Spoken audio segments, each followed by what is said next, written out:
Thank you, Leader Winkler. Assalamu alaikum. And to Leader Winkler and the team of DFL leaders in the Minnesota House and the DFL representatives, along Speaker Hortman and Representative Winkler and that team, I can tell you over the last 3.5 years, and especially during COVID, there was not a more committed, dedicated, smart, and progressive elected body in America than the DFL House here in Minnesota, and for that I'm incredibly grateful.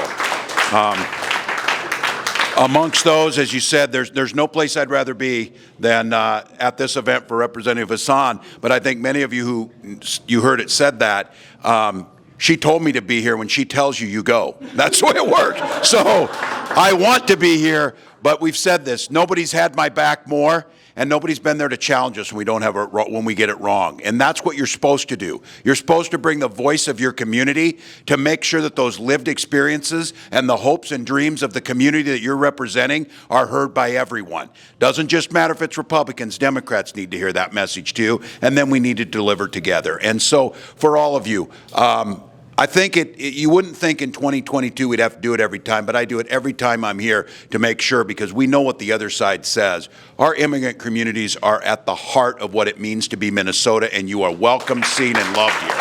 And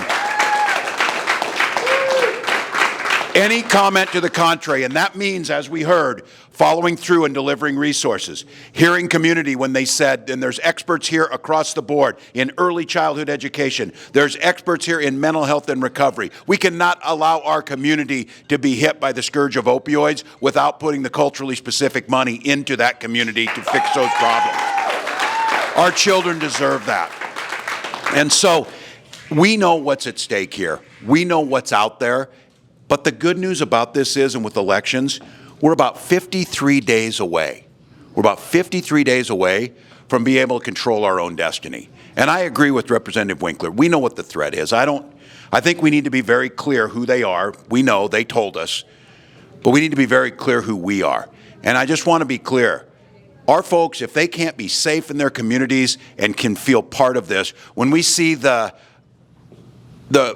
absolutely cowardly theft and attack on the Tawfiq Islamic Center. We saw it in St. Cloud last week. Over the last few months, there's been 5 very focused attacks on the Islamic community across our state. It cannot stand.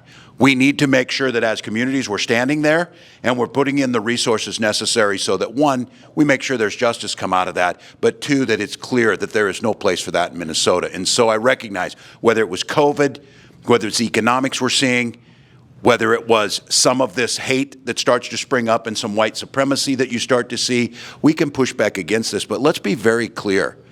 The fate of Minnesota and the well-being of all of us is going to be heavily dependent on what happens to our newest Minnesotans, what happens to these communities. It's hard to find a workforce. Our children need to see themselves as future leaders, business owners, scientists, artists, whatever they want to be, and we need to make sure we're hearing the community that does that best. That's why sending Hodan back, that's why making sure they keep gavels in the hands of the people who are here, that we keep Speaker Hortman in that position. And I have to tell you, there is really one reason we can't have a lot of nice things in this state, and it's the Senate Republicans right now. I just have to tell you, 3 people are holding us up from holding hearings on wondering why our children have automatic guns in their hands at age 12.